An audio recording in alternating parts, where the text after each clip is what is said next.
Hello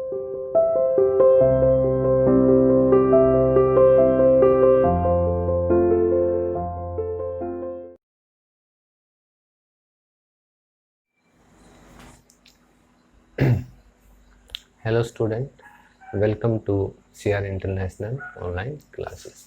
देखो बेटा, जो चैप्टर नंबर 7 था आपका मिनरल्स एंड एनर्जी रिसोर्सेज, वो चैप्टर आपका फिनिश हो चुका है। आज हम आपका चैप्टर नंबर 9 है वो स्टार्ट कर रहे हैं, क्योंकि चैप्टर नंबर 8 है मैन्युफैक्चरिंग वाला, वो इस बार आपके सिलेबस से स्किप है। तो चैप्टर नंबर 9 है उसको हम स्टार्ट कर रहे हैं। चैप्टर नंबर 9 है आपका planning and sustainable development in India contest. कि planning and sustainable development in India contest यानी भारत के संदर्भ में सतत पोषणीय विकास। की सतत पोषणीय विकास क्या होता है? कि सतत पोषणीय विकास, जैसा कि आप सभी जानते हैं, कि बगैर पर्यावरण को नुकसान पहुंचाए बिना और वर्तमान पीढ़ी के साथ साथ आने वाली पीढ़ियां भी अपना विकास है कर सके, उसी को हम सस्टेनेबल डेवलपमेंट या सतत पोषणीय विकास है वो कहते हैं। अब पहले सतत पोषणीय की प्लानिंग क्या होती है, कि प्लानिंग का अर्थ है वो आपको जान लेना जरूरी है, कि नियोजन का अर्थ और उपागम। ठीक है, तो प्लानिंग, देखो प्लानिंग का अर्थ जानना आपके लिए जरूरी है। किसी भी समस्या, यानी आप XYZ, अगर आपके सामने कोई भी समस्या आती है तो आप क्या करते हैं? आप काफ़ी सोच विचार करते हैं और लॉजिक लगाते हैं कि उस समस्या को कैसे हल किया जाए, कैसे उस समस्या से छुटकारा पाया जाए। यही प्लानिंग होती है। किसी भी समस्या का समाधान करने के लिए, यानी कोई भी समस्या, उसका समाधान करने के लिए, उसका सॉल्यूशन करने के लिए सोच विचार करना, थिंकिंग। ठीक है, कामों व प्राथमिकताओं का क्रम विकसित करना, कि आपने क्या क्या काम करने हैं, किस किस को प्राथमिकता देनी है, कि भाई आपने क्या क्या वर्क करना है, किस किस को इम्पोर्टेंस देनी है, क्या किस किस को प्राथमिकता है वो देनी है। कि कामों व प्राथमिकताओं का क्रम विकसित करना है, कि उनकी एक सीरीज, क्रम यानी सीक्वेंस से वो डेवलप करना, तथा उद्देश्य की प्राप्ति के लिए कठोर परिश्रम करना, और उस लक्ष्य को प्राप्त करने के लिए या उस टारगेट को अचीव करने के लिए हार्ड वर्क करना ही प्लानिंग है वो कहलाता है। आपके सामने अगर कोई भी समस्या आती है, किसी भी प्रकार की any problem, then you have face, firstly you thinking about this problem. आप उस समस्या के ऊपर थिंकिंग करते हैं, सोच विचार करते हैं। आफ्टर थिंकिंग आप क्या करते हैं कि भाई एक काम, भाई कैसे काम करें, कामों और प्राथमिकताओं का एक क्रम निश्चित करना, कि वर्क एंड जो importance decided to a series, यानी एक क्रम विकसित करना, तथा उद्देश्य प्राप्ति यानी उद्देश्य की प्राप्ति और अपने एम को अचीव करने के लिए कठोर परिश्रम करना, और अपने उद्देश्य को, अपनी एम को अचीव करने के लिए हार्ड वर्क करना ही आपकी प्लानिंग है वो कहलाता है।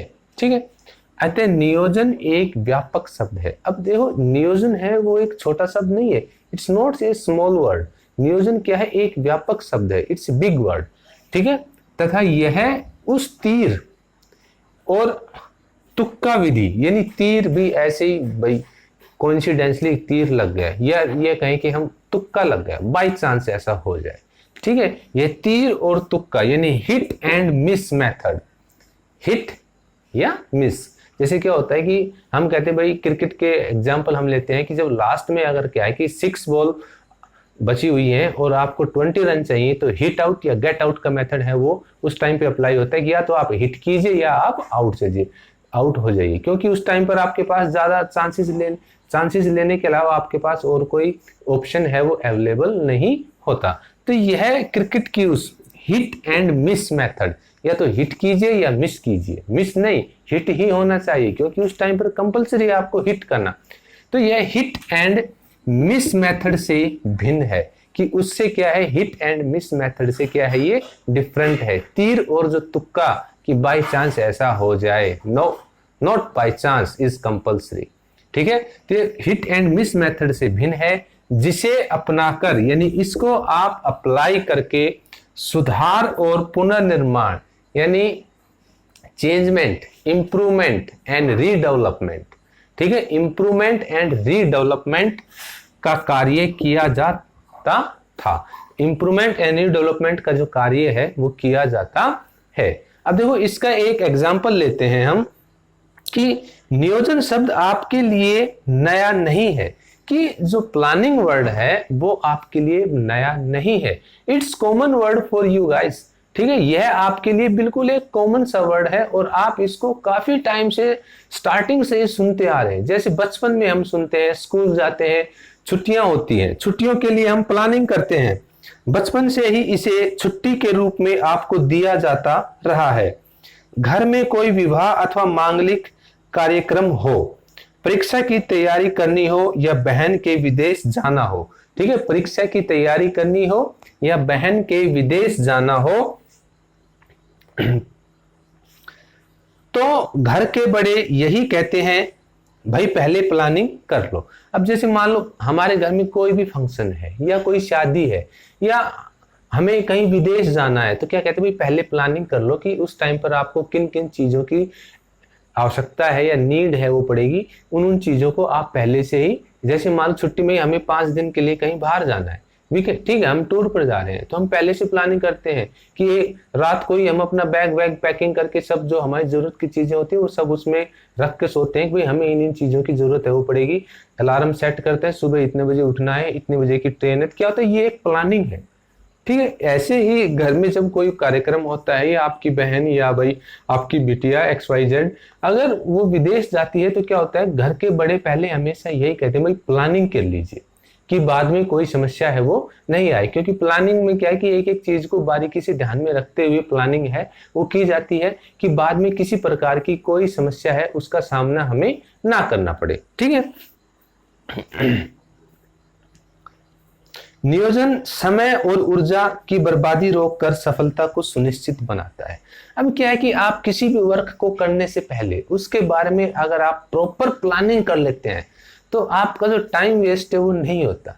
You save the time and save the energy, कि अगर आपने किसी वर्क को करने से पहले उसकी प्लानिंग कर ली तो आपका टाइम एंड एनर्जी है वो दोनों सेव होते हैं। यानी प्लानिंग है वो समय और ऊर्जा को नष्ट होने से बचाता है, ठीक है। तो अब हम इसके आगे नेक्स्ट डिस्कस करेंगे नियोजन के उपागम की अप्रोचेस ऑफ प्लानिंग, ठीक है, कि अब प्लानिंग की अप्रोचेस क्या हैं। Normally 2 types of approaches for planning, यानी अब प्लानिंग के 2 उपागम है वो होते हैं सामान्य, नॉर्मली या सामान्यतः प्लानिंग के 2 उपागम है या नियोजन के 2 उपागम है वो होते हैं। फर्स्ट है आपका खंडीय उपागम, जिसको इंग्लिश में कहते हैं स्टोरल प्लानिंग। नियोजन के इस प्रकार में, यानी नियोजन के इस टाइप्स में अर्थव्यवस्था के विभिन्न सेक्टरों, यानी different sectors of the economy, this type of planning different sectors of the economy, जैसे कृषि एग्रीकल्चर, सिंचाई इरिगेशन, विनिर्माण मैन्युफैक्चरिंग, ऊर्जा एनर्जी, परिवहन ट्रांसपोर्ट, संचार कम्युनिकेशन, सामाजिक अवसंरचना और सेवाओं के लिए कार्यक्रम बनाए और लागू किए जाते हैं। कि अर्थव्यवस्था के अलग अलग सेक्टरों के लिए कार्यक्रम है वो लागू है, वो कार्यक्रम बनाए जाते हैं और उनको लागू है वो किया जाता है कि अर्थव्यवस्था है वो सुचारू रूप से चले, अर्थव्यवस्था में कोई गड़बड़ ना आए और अर्थव्यवस्था में किसी प्रकार की समस्या जो आती हैं उनको पहले से ही सॉर्ट आउट किया जाए। जैसे सिंचाई के क्षेत्र में कोई समस्या नहीं है उसके लिए पहले प्लानिंग बनाई जाती है और डिसाइड किया जाता है कि हमें इतना प्रोडक्शन है वो करना है। सिंचाई के लिए इरिगेशन, अगर इरिगेशन फैसिलिटी डेवलप होगी तभी आपका एग्रीकल्चर जो प्रोडक्शन है वो डेवलप करेगा, ठीक है।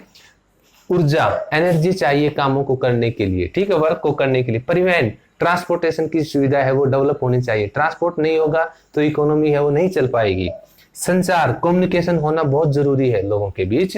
सामाजिक अवसंरचना की सोशल जो स्ट्रक्चर है वो सही अच्छा डेवलप करना बहुत जरूरी है।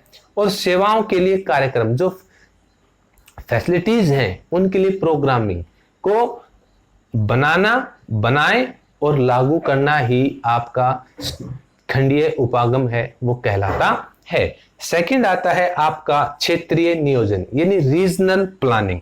अब किसी भी देश का, कोई भी देश हो सकता है वो XYZ, इंडिया हो सकता है, पाकिस्तान हो सकता है, नेपाल हो सकता है, बांग्लादेश हो सकता है, रूस हो सकता है या अमेरिका हो सकता है या हम ये कहें कि जापान हो सकता है, ठीक है। किसी भी देश के सभी भागों में एक समान आर्थिक विकास नहीं पाया जाता, कि कोई भी कंट्री हो उसके सभी एरिया में इक्वल इकोनॉमिक डेवलपमेंट, ठीक है, वो नहीं पाई जाती। यानी समान आर्थिक विकास है वो सभी एरिया में नहीं पाया जाता।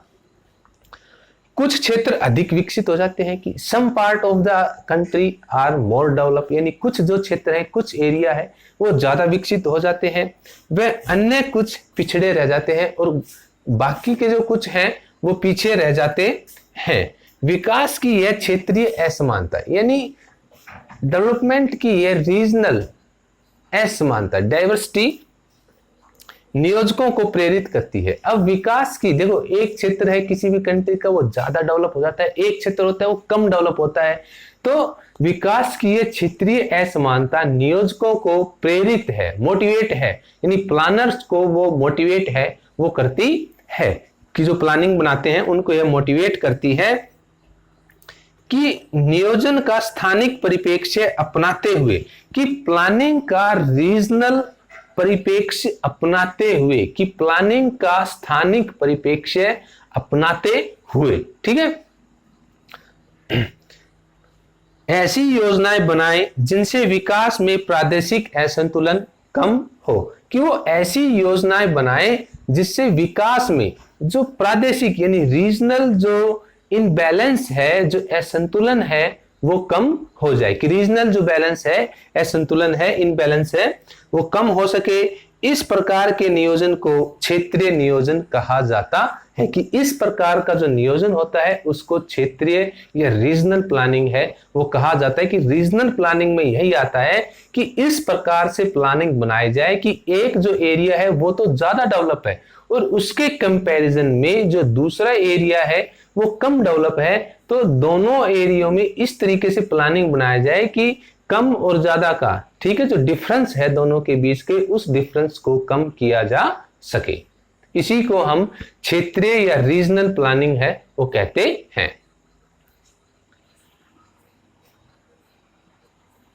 अब देखो क्या होता है कि जो प्लानिंग है वो इतनी इंपॉर्टेंट है कि without planning any country can't development, कि बगैर प्लानिंग के कोई भी देश है वो विकास नहीं कर सकता, क्योंकि आपको एक प्लानिंग है वो बनानी ही पड़ती है। इसलिए प्लानिंग है वो काफी महत्वपूर्ण है।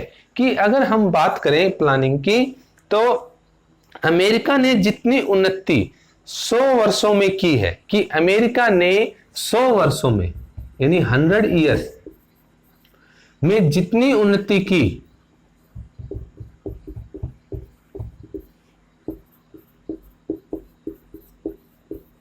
ठीक है, अमेरिका ने 100 वर्षों में जितनी उन्नति की उतनी ही उन्नति पिछड़ी हुई कृषि अर्थव्यवस्था वाले, कि उतनी ही प्रोग्रेस पिछड़ी हुई यानी विकास की दौड़ में पीछे रही और एग्रीकल्चर बेस्ड इकोनॉमी वाले देश, ठीक है, कि आप अंदाजा लगा सकते हैं कि पिछड़ी हुई, कि वो दौड़ में पीछे रह गया, और एग्रीकल्चर बेस्ड इकोनॉमी और उसकी जो अर्थव्यवस्था है वो एग्रीकल्चर के ऊपर बेस है, यानी रूस, ठीक है, उतनी ही तरक्की एग्रीकल्चर बेस्ड इकोनॉमी वाले देश रूस ने 50 वर्षों में कर दिखाई। कि 100 ईयर्स में यानी 100 साल में अमेरिका ने जितनी प्रोग्रेस की उतनी ही प्रोग्रेस पिछड़ी हुई अर्थव्यवस्था, कि वो अर्थव्यवस्था वो पिछड़ी हुई है और ऊपर से वो क्या कि एग्रीकल्चर बेस्ड इकोनॉमी है, यानी रूस, उसने 50 वर्षों में, ठीक है, कि रूस ने उतनी ही डेवलपमेंट, उतना ही आर्थिक विकास 50 वर्षों में कर दिखाया, और एग्रीकल्चर बेस्ड इकोनॉमी है वो, ठीक है। यह विकास नियोजन को अपनाने का परिणाम था, और यह जो 50 वर्षों में इसने जो प्रोग्रेस हासिल की, यह प्रोग्रेस किसका परिणाम था, किसका रिजल्ट था? यह प्रोग्रेस रिजल्ट था आपका प्लानिंग का, कि रूस ने अच्छे तरीके से प्लानिंग की कि डेवलपमेंट के लिए, और उसने अपने हर एरिया में जो प्लानिंग कार्यक्रम है या प्लानिंग जो प्रोग्राम थे उनको प्रॉपर तरीके से एग्जीक्यूट किया, उनको लागू किया, और उसी का रिजल्ट ये रहा कि रूस ने, अमेरिका ने जितनी प्रोग्रेस 100 वर्षों में की उतनी ही प्रोग्रेस एक पिछड़ी अर्थव्यवस्था होते हुए उसने 50 वर्षों में कर दिखाई, क्योंकि उसने अपनी प्रोग्रेस के लिए जो प्लानिंग बनाई और उन प्लानिंग प्रोग्राम्स को अच्छे तरीके से एग्जीक्यूट किया, उनको सही तरीके से अप्लाई है वो किया। यह विकास नियोजन को अपनाने का परिणाम था। स्वतंत्रता प्राप्ति के पश्चात देश को गरीबी के दुष्चक्र से निकालने के लिए विकास नियोजन का मार्ग अपनाया गया कि 1947 में जब भारत आजाद हुआ तो स्वतंत्रता प्राप्ति के पश्चात देश को गरीबी के दुष्चक्र से यानी गरीबी की समस्या से बाहर निकालने के लिए प्लानिंग प्रोग्राम को अपनाया गया, यानी प्लानिंग की तरफ है वो ज्यादा ध्यान दिया गया।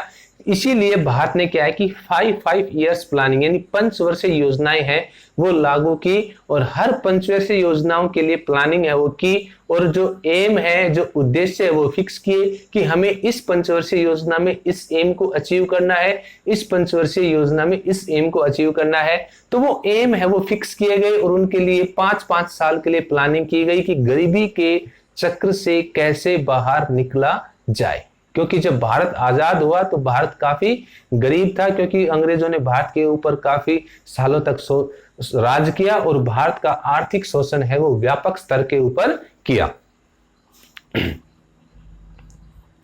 क्योंकि भारत के संदर्भ में निर्धारित लक्ष्यों की समयबद्ध प्राप्ति का यही एक रास्ता बचा था कि भारत के जो लक्ष्य थे उनको समय पर अचीव करने के लिए प्लानिंग के अलावा हमारे पास कोई दूसरा रास्ता है या विकल्प है, वो ऑप्शन है वो अवेलेबल नहीं था। इसलिए भारत ने अपने आर्थिक विकास को प्रोग्रेस करने के लिए, या ये हम कहें कि गरीबी के जो स्वतंत्रता प्राप्ति से पहले जो गरीबी थी और उसको गरीबी के चक्कर से अपने आप को मुक्त करने के लिए प्लानिंग के रास्ते को अपनाया। ठीक है,